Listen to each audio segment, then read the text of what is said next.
It's a question on everybody's mind. How do the Magic solve their point guard equation? It starts with expanding Franz Wagner's game today on Locked On Magic.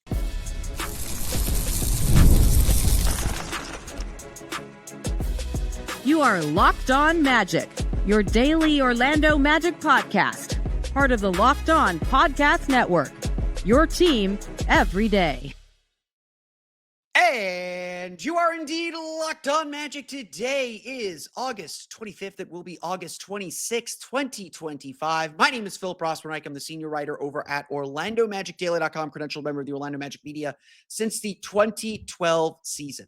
On today's episode of Locked On Magic, we're going to talk about how Franz Wagner is working to expand his game as Germany prepares for Eurobasket. We'll also talk a little bit about the point guard equation. We're going to talk a lot about the point guard equation, actually, and why the Magic may be better off than you think. Plus, time to make some predictions. We'll talk about who's going to actually win Eurobasket. We'll get to all that coming up here in just a moment. But first, we want to thank you again for making Locked On Magic part of your day every day. No matter when you listen to us, whether it's first thing in the morning, whether it's right when we upload, we truly appreciate you making Locked On Magic part of your day every day. We truly appreciate all of our Orlando Magic dailies who make Locked On Magic part of their morning routine, their first listen of the day, every day. Truly appreciate all of you. Get in the habit now because Eurobasket is starting and there'll be some morning episode. There'll be morning games. So we might be shifting to an afternoon schedule to cover those games. But during the season, you want to have Locked On Magic subscribed to and ready to go because it's going to be a fun one. It's coming up very, very soon. It's all part of Locked On Podcast Network, your team every day. Today's episode of Locked On Magic is brought to you by FanDuel. Football season is around the corner, so visit the FanDuel app today and start planning your futures bets now. The Orlando Magic have had a problem, a small problem.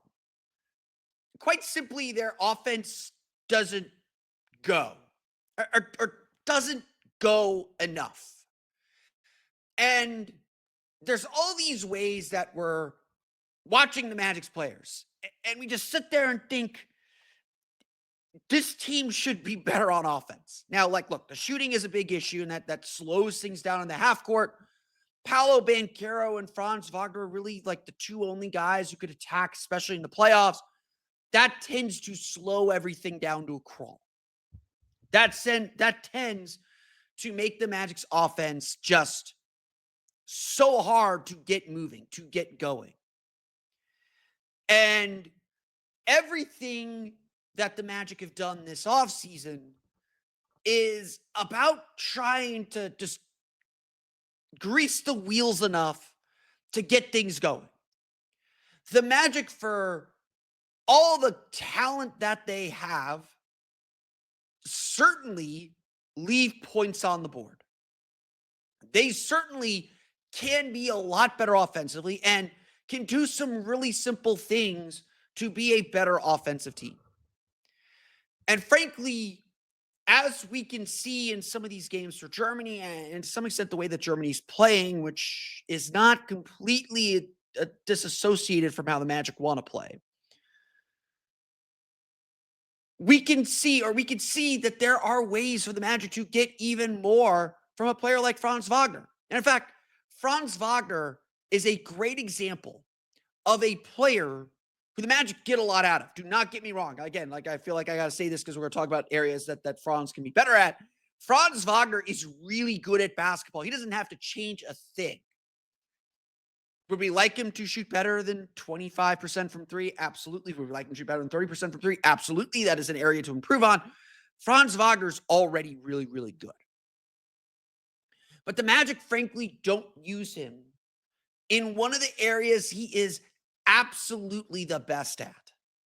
The Magic don't use him to his fullest extent all the time. And that was on display in Saturday's game against Spain. A really fun, kind of, frankly, blowout victory for Germany. Franz Wagner put in his best game of the exhibition run. He scored 29 points, 6 rebounds, 95-78 win. Just an excellent, excellent game.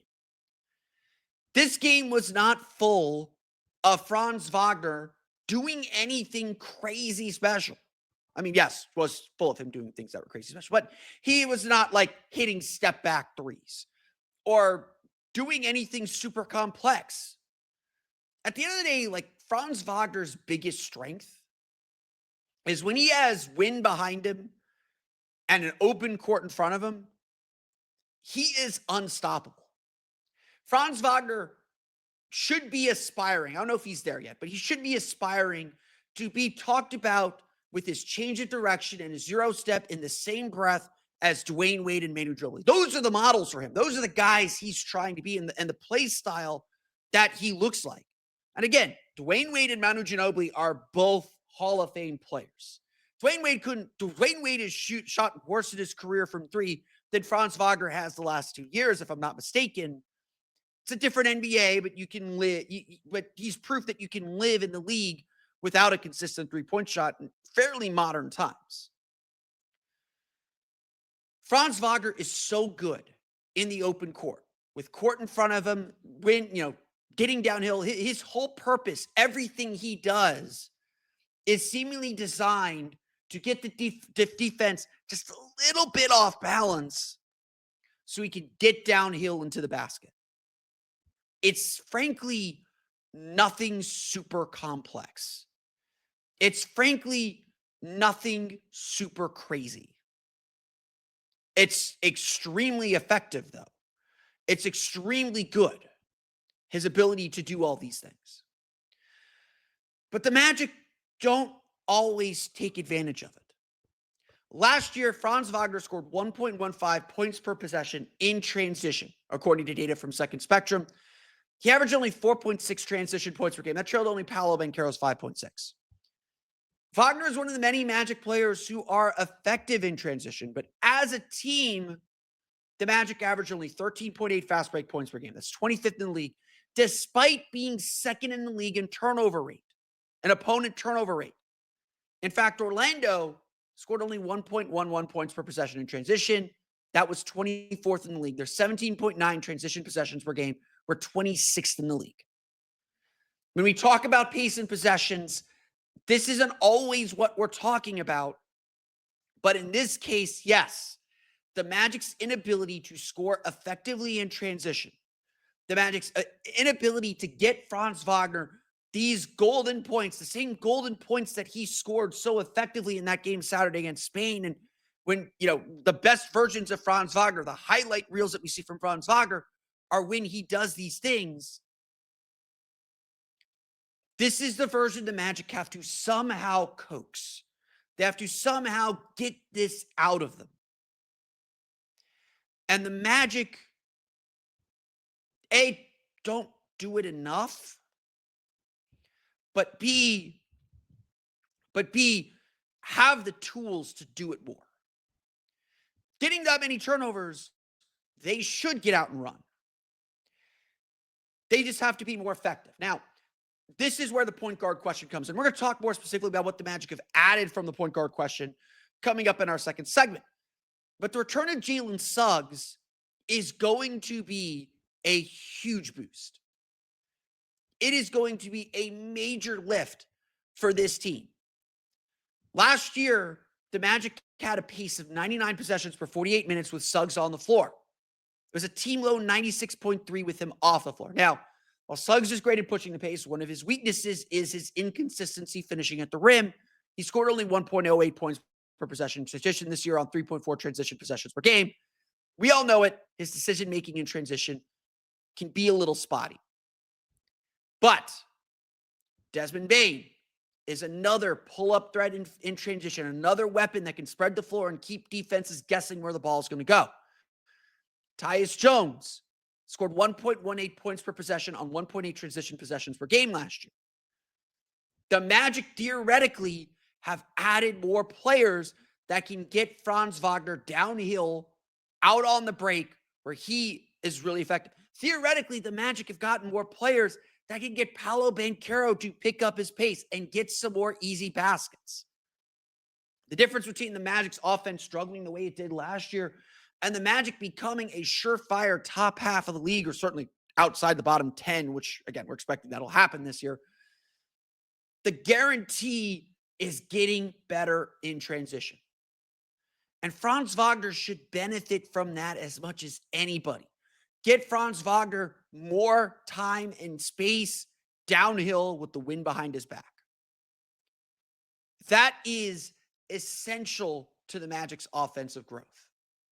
And so you can already see where having a player like Desmond Bane, having a player like Tyus Jones, getting Jalen Suggs back, you can already see why this is going to be so impactful.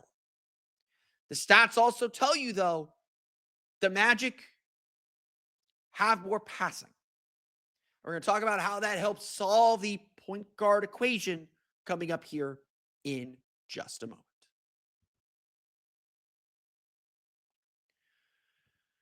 But first, today's episode of Locked On Magic is brought to you by our friends over at Open Phone. If you're running a business, you know that every missed call is money left on the table.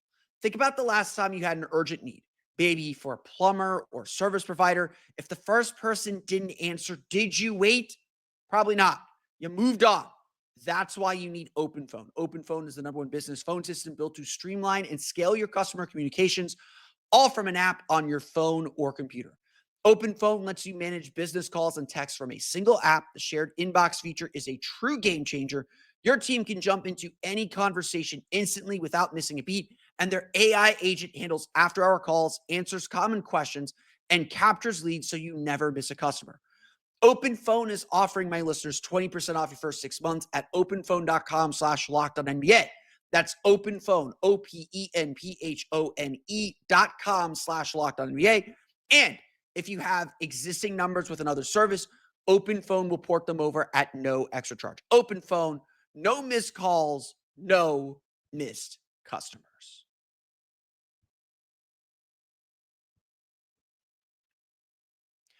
Before we get on to our next segment, we have an important request for you. Locked On wants to hear from you. We put together a survey to learn more about our listeners and make your favorite podcasts even better. This is your chance to tell us what you like, what you don't, and answer questions about our advertising. Go to lockedonpodcast.com/survey to get started. Everyone who completes a survey will be entered for a chance to win one of 10 $100 Amazon gift cards. Again, that's lockedonpodcast.com/survey. You can also find the link in the show notes. There's also a QR code right down there. I think I'm pointing it the right direction. You can find that there. Thanks for helping us out. Again, that's lockedonpodcast.com/survey. You've heard me talk all summer long, right? I've used this kind of shorthand to talk about or whisk away the questions about the Magic's biggest need. We all know the Magic needs shooting. That's first and foremost, but the Magic largely left one of their other big needs unaddressed this summer. We all thought and we all saw with the way that Corey Joseph played for the Magic last year and how key he was to kind of righting the ship toward the end of the season. We all saw how critical a point guard can be for this Magic team. How critical a point guard is for just making this Magic offense function at a higher level. And yet the Magic didn't go get a point guard. Well, they got Tyus Jones, and we'll talk about him, but he's not going to be in the starting lineup. The starting lineup is still going to be without a lead guard to some extent. And so I've been kind of shorthanding this, and we've talked about it throughout the course of summer. It's just the easiest way for me to explain what I think the Magic are trying to do. The Magic are trying to moneyball the point guard position. They're trying to, as I've explained, in the movie Moneyball, Brad Pitt, who's playing Oakland Athletics general manager Billy Beane, is sitting at the table. His scouts are trying to tell him which free agents to go after. And he says, we cannot replace Jason Giambi. He's too good, too expensive, but we could try to recreate him in the aggregate. If we take him and all the other players that we're losing and find a way to make up that production in 3 players, we can make this work. They're trying to math their way to victory. So I've been kind of pitching this idea that the Magic are trying to essentially do the same thing. Between Jalen Suggs, Paolo Banchero, Franz Wagner, and Desmond Bane, and then Tyus Jones off the bench and maybe some growth from Anthony Black, they believe they can essentially recreate the statistical profile of a point guard. We'll talk about shortcomings on that approach in a minute, but the idea is the Magic have more guys who can attack off the dribble, more decision makers. And that's always been the Magic's thing, is find me decision makers. Find me guys who are going to make the right decisions and I can trust with the ball and I want to empower with the ball so that we're not so predictable that everybody can do everything. That's the theory of the Magic's case. I often say that, like, to be an elite team, you've got to do something that forces the other team to account for you in some way, that forces the other team to do something they're not comfortable with, to adjust, to still be in the running. And so this is what the Magic do. They have 2 6'10" playmaking forwards. That's their card. That's what they force other teams to adjust to work with, to work against. And so the Magic don't want a ball-dominant point guard. But they still need the production that a point guard brings. So let's do some basic math then. Let's do some math and see whether the Magic have essentially gotten 3 players with an average OPS of 334, like they say in the movie. If you haven't seen Moneyball, it's an excellent movie. Undoubtedly, if we're just going to go on the math, the Orlando Magic have added a ton to their playmaking potential. Just basic numbers here to start with. The Orlando Magic last year, obviously 27th in the league in offensive rating. He had like a 108 whatever offensive rating. They had a 110.5 offensive rating with Joseph on the floor. So like a real point guard like Corey Joseph was a stabilizing factor. But let's take a look at the assist problem. Let's just look at assists, just the raw assist number. Last year, the Magic had a league low 23 assists per game and just 44.9 potential assists per game, 23rd in the league. So again, potential assists are essentially passes that would have led to assists if they made the shot. Magic missed a lot of shots. They're 23rd in the league in that. So they're still not necessarily moving the ball a lot for assists, but they average a league low 23 assists per game. They would have done a lot better if they actually made shots. Orlando only recorded 279.3 passes per game. That was 19th in the league. Raw stats aren't the end-all be-all, but that's where we're going to start here.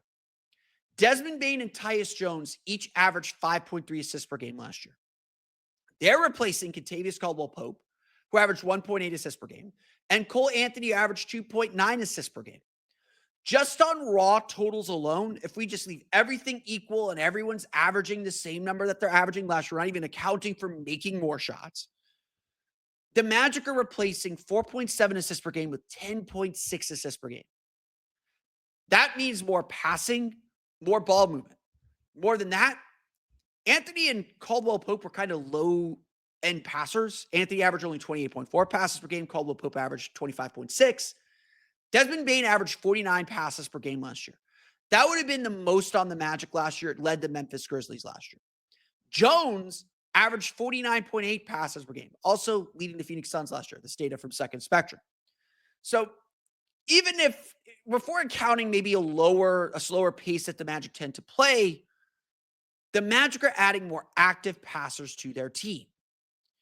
If they, just from like adding those numbers, the Magic go from 23 assists per game to 28.9 assists per game. That would rank 6th in the league. So I want to repeat that because when I was like, I'm just going to do this basic math, and look, it's not scientific or anything. The Magic would go from a league worst 23 assists per game to 6th in the league in assists per game if Desmond Bane and Tyus Jones equal their assist numbers from last year. And that would theoretically mean easier shots, better quality shots, better ball movement, maybe a faster pace. The chances for this Magic offense to take a leap or bigger leap than we're thinking, it's about shooting. And Desmond Bane and Tyus Jones are better shooters, and hopefully Franz shoots better and Paolo shoots better. And all these guys, and Jalen Suggs, as we talked about last week, is an excellent spot-up three-point shooter. In theory, the Magic have such better passing this year that alone is going to boost this team and maybe boost this team in a much more significant way than we're all thinking.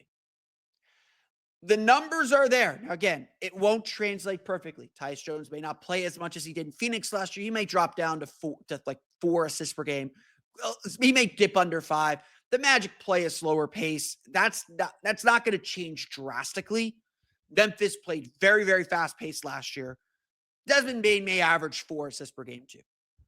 But even if it's just a tiny drop like that, the fact that both of these players are capable of passing and making plays at that level would suggest the Magic are going to move the ball a whole lot better. And then in theory, get a lot better shots and better shot quality this coming season. Now, that does not solve the point guard problems. I'm going to just really kind of quickly say why this is nice to think about and shows the potential, but why there's still a lot more to be concerned about, why point guard may still be a big issue for the Magic. We're going to get to that coming up here in just a moment.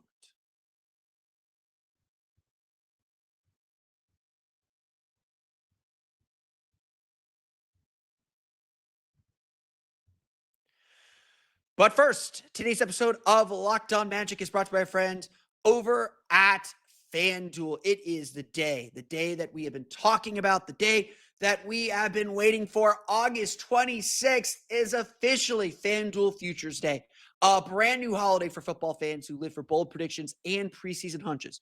For just 24 hours, so if you're listening to this as we're recording, those 24 hours may have started. They may have passed if you're listening late. Be part of our Orlando Magic Dailies. FanDuel is giving you deals on NFL season predictions. So whether you're calling your MVP, eyeing a long shot division winner, or ready to crown your Super Bowl champ before week 1 even kicks off, this is your moment. So take a flyer on the MVP race. I'm a big fan of Lamar Jackson. I think the Ravens may finally do it this year. If they're your champion, go for it.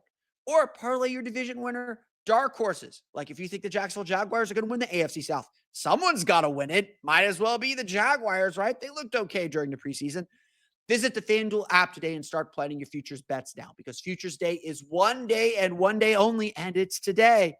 FanDuel, play your game.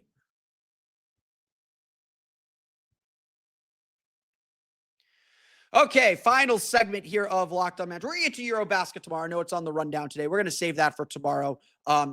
Hopefully nothing ages too bad, and I'll try and get that out early so that you can get a chance to get some run up to Eurobasket before the games tip off on Wednesday morning here in the United States. So let's get back to the point guard equation, because it is a topic that everyone's talking about. And so, like I mentioned, there is the potential to be much better. Just again, we all know it. On paper, the Magic are a better basketball team now than they were at the end of last season. On paper, the Magic should be more competitive. On paper, the Magic should be a lot better. And so there is no doubt, there really is no doubt that the Magic have the tools to be a better offensive team. Now, whether this experiment works, and I think this is still a big thing, and it may not be something we really see rear its head until the playoffs, until we get to these pressure games. Point guard is still a question mark. Yes, the Magic have added some pieces and added some things and added the skills that a point guard has. Like I said, they're trying to moneyball the point guard position. They're trying to find point guard skills in guys who are not point guards. But there's a reason that Corey Joseph worked so well. There is a reason that despite, and we love Corey, Corey's our guy. There is a reason Corey Joseph has stuck around the league far after he's probably been effective, to be honest. And again, Corey was great for the Magic last year. He was a perfect point guard, the perfect veteran point guard for this team. Got the Magic where they wanted to go. And then we saw in the playoffs how limited he could be. And that's because you can't just moneyball anything. Yes, there is a math component to everything. There is a way to, it certainly works better in baseball than it does in basketball. There's a way to say this in theory works because numbers tell us this or analytics tell us this. But basketball is a tricky game. It isn't like baseball where it's just individual single one-on-one matchups and things are fairly predictable or you can fairly track things down to a number. That doesn't work in basketball.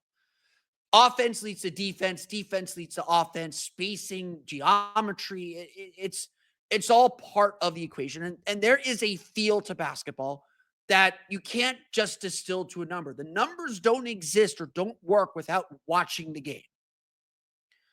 Someone smarter than me can tell me in baseball that it isn't about that. But and look, we saw when the Rays were in the World Series against the Dodgers that was the case. That the numbers don't explain everything even about baseball. But there is undoubtedly an intangible quality that a point guard has. There is undoubtedly an intangible calmness and sereneness. It's like having a good quarterback. And look, quarterback in football has the ball in his hands a lot more. He makes a lot of decisions, makes reads on the line, just like literally organize everything. That's why everybody calls every other lead position in every other sport the quarterback. Because the quarterback does have this outsized role, and a bad quarterback can doom a team as much as a good quarterback can lift them. Now, in the NBA and in basketball, you might be able to get away without having a point guard, but at some point, there comes a crisis moment in a game. At some point, maybe your star player isn't touching the ball as much as he should. At some point, there is a moment where your team needs someone to calm them down, to get them in the right spot, to put a pass in the perfect spot to get that shot that knows the exact play or the exact moment or the exact tempo that the team needs. And this only grows out of experience. At the end of the day, when we're looking at this Magic team and whether or not they're going to accomplish their goals, the biggest doubt about them is that they've never done it. They haven't won a playoff series. And, I know everyone's really excited and we could talk, and the Eastern Conference Finals aren't crazy. The NBA Finals aren't crazy for the talent that's on this team, but you won't see anybody predict a lot of that. They'll predict a playoff series win for sure, but you won't see many predictions because this Magic team hasn't done it yet. They don't have that trust. They don't have that internal knowledge. Or that institutional knowledge. They've got to learn. And unfortunately in this league, oftentimes the way that you learn is you get humbled, you lose. And so this is the problem with how the Magic are built right now. Tyus Jones is going to help. Do not get me wrong. And there might be moments where he closes games out when they need the offensive push. Having said that, Tyus Jones should not displace Jalen Suggs or Desmond Bane from the starting lineup ever. Those players are objectively better. No offense to Tyus. We're really excited to have you here, bud. But I don't think anyone would disagree with that assessment. But there's going to be a moment where the Magic are a little bit chaotic. And look, Jalen Suggs is going to have to show a lot of maturity. I mentioned this earlier. Jalen Suggs can be a little reckless and a little out of control in transition. He can be a little out of control with the ball in his hands. And frankly, part of what the Magic are trying to do here is take away his decision-making. Give him fewer decisions to make. It's in Paolo's hands. It's in Franz's hands. It's in Desmond's hands. It's in Tyus's hands. It's less in Jalen's hands. And so when we get to a late game situation, when we get to a playoff series, and you have a big possession, and you need to get Paolo the ball in the best spot, setting him up to score, well, the Magic's answer to that might be just Paolo's going to bring the ball up and initiate from the top of the key instead of in the post where he might have a mismatch. Or without a dribble where he can, survey and jab step and create some leverage and some space. How are the Magic going to create those opportunities? How are the Magic going to calm themselves down and make the right decisions on the floor? Now, they may be able to do this. They may grow into this. Again, the issue is we don't know. They've never been put in those situations. We don't know how they will respond. And the default in any analysis is they're going to struggle with it. They're going to fail at it a few times. It's going to be one of the more interesting and fascinating things to watch this year is how the Magic perform in clutch situations, because how they perform in the clutch, and the Magic performed very well in the clutch, or about 500 in the clutch last year, very well in the clutch in 2024. That's the difference between the 6 seed and the 3 seed, is your ability to win close games.